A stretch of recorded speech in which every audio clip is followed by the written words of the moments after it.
नमस्कार, मी पंजाब डक. महाराष्ट्रातल्या सर्व शेतकऱ्याला सांगू इच्छितो की तुम्ही काय करा, शेतीचे कामे करून घ्या. आजच्यानं कंप्लीट 12 दिवस पाऊस यायचा राहिलेला आहे. म्हणजे 12 दिवसा पाऊस राहिला आहे, म्हणजे 12 दिवसानं मान्सूनचा पाऊस येणार आहे. म्हणून हे सर्वप्रथम शेतकऱ्यांनी अंदाज लक्षात घ्यायचा आणि शेतीचे कामे करून घ्यायचे. आणि राज्यात सध्यामध्ये आज 25च्या दरम्यान पश्चिम महाराष्ट्र, मराठवाडा आणि उत्तर महाराष्ट्र आणि कोकणपट्टी घाटमाटा परिसरामध्ये विखुरलेल्या स्वरूपाचा आज देखील बऱ्याच ठिकाणी पूर्व मोसमी जोरदार पाऊस पडणार आहे. याच्यामध्ये काही ठिकाणी गारपीट देखील होणार आहे. म्हणून हे अंदाज शेतकऱ्यांनी लक्षात घ्यायचा. त्याच्यानंतर विदर्भातल्या शेतकऱ्याला सांगू इच्छितो की विदर्भातल्या शेतकऱ्याचे फोन आले, पूर्व मोसमी पाऊस कधी येणार आहे. तर विदर्भातल्या सर्व शेतकऱ्याला सांगू इच्छितो की पूर्व मोसमी पाऊस तुमच्याकडं 26 मे पासून ते 5 जूनच्या दरम्यान चांगला पाऊस पडणार आहे. वेगवेगळ्या भागात विखुरलेल्या स्वरूपाचा खूप काही काही ठिकाणी ओढे नाले वाहतील असा विदर्भात देखील 26 मे ते 5 जूनच्या दरम्यान त्या 10 दिवसामध्ये पडणार आहे. सगळीकडे ती एकदा येणार नाही. म्हणून हे देखील विदर्भातल्या शेतकऱ्यांनी अंदाज लक्षात घ्यायचा. पण विदर्भातल्या शेतकऱ्याला सांगू इच्छितो की तुम्ही काय करा, शेतीचे कामे करून घ्या, शेत तयार करून घ्या. कारण की तुमची पेरणी जरा यावर्षी लवकर होण्याची चान्स आहे. कारण की यावर्षी पाऊस शॉर्टकट मार्गाने येत असल्यामुळं, मान्सून शॉर्टकट मार्गाने येत असल्यामुळे तुमच्याकडे देखील मोसमी पाऊस लवकर दाखल होणार आहे. म्हणून शेतीची कामे विदर्भातल्या 6, 5, 11 जिल्ह्यांमध्ये वर्धा, नागपूर, भंडारा, गोंदिया, चंद्रपूर, यवतमाळ, वाशिम, हिंगोली, त्याच्यानंतर बुलढाणा, अकोला, अमरावती, इकडं नांदेड जिल्हा, यवतमाळ जिल्ह्यातल्या शेतकऱ्यांनी शेतीचे कामं करून घ्या. कारण की पूर्व मोसमी पाऊस तुम्हाला पडणार आहे, त्याच्या पाठीमागून लगेच मोसमी पाऊस येणार आहे. म्हणून तुमच्यासाठी खूप चांगलं वातावरण राहणार आहे. म्हणून हे देखील लक्षात घ्यायचं. परभणी जिल्ह्यातल्या शेतकऱ्यांनी देखील शेतीची कामे करून घ्यायची.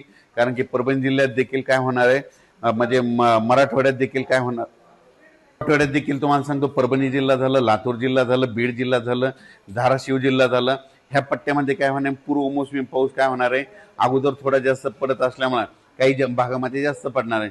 पण मराठवाड्यातल्या शेतकऱ्यांनी तुम्ही काय करायचं, अचानक कंप्लीट आपल्याला पाऊस येण्यासाठी 12 दिवस शिल्लक राहणार आहे. 5-7 जूनला पाऊस येणार आहे.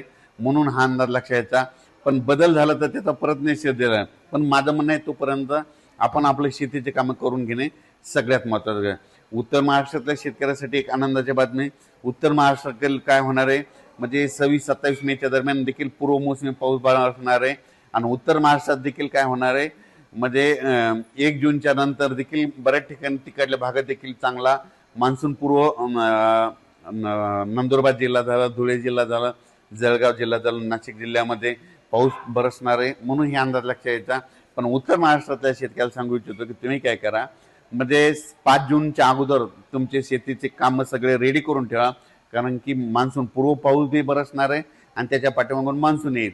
म्हणून पीक यावर्षी पण सर्व शेतकऱ्याला सांगू इच्छितो की शेतीमध्ये पेरणी करत असताना, लागवडी करत असताना स्वतःचा निर्णय स्वतः घ्यायचा. जमिनीमध्ये ईदभर ओल गेल्याच्या नंतर तुम्ही पेरणीचा निर्णय घेऊ शकता. 4 बोट गेलं तर तुम्ही पेरणीचं पाणी पेरणीचा निर्णय घेणं हे तुम्ही तुमचं स्वतःचं ठरवायचं. आमच्या जबाबदारी नाही. तुम्ही तुमचा पेरणीचा निर्णय घ्या.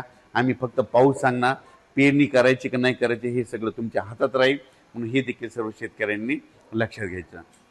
आणि एक सगळ्यात महत्त्वाचं एक सांगतो तुम्हाला, कोणता तज्ज्ञ सांगणार नाही, 1 जून नंतर महाराष्ट्रात पडलेला पाऊस हे मान्सूनचा गृहीत धरायचा.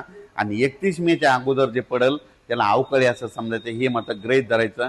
म्हणून काय करायचं, 1 जून नंतर जर तुमच्या शेतामध्ये चांगला ईदभर ओलीचा पावसाळा असला तर तुम्ही तुमचा पेरणीचा निर्णय घेऊ शकता. पण तुम्हाला सांगू इच्छितो, यावर्षी मान्सूनसाठी इतकं पोषक वातावरण कधीच नसतं. पण तुम्ही बघा, 30 आणि 31 तारखेला आपली केरळची देवभूमी हो, चांगला मान्सून सक्रिय होणार आहे. आणि ते सक्रिय झाल्याच्या नंतर 4 ते 5 दिवसात मध्ये 5-7 जूनच्या दरम्यान तो महाराष्ट्रात येऊ शकतो. म्हणून हे लक्षात घ्यायचं.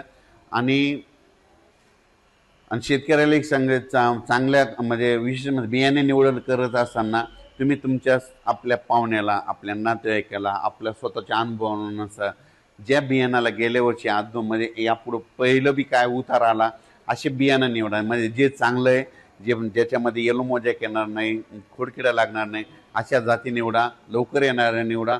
पण स्वतःचा अनुभव असेल, पाहुण्याचा, नातेवाईकाचा, असं घेऊन बियाणाची निवड करा. मी देखील माझी शेती करत असताना मी देखील काय करतो, माझा स्वतःचा अनुभव घेतो. नातेवाईकाला, पाहुण्याला 10 ठिकाणी प्लॉट बघायला जात असतो. आणि त्यानुसार मी देखील पेरणी करत असताना वैयक्तिक मी माझा निर्णय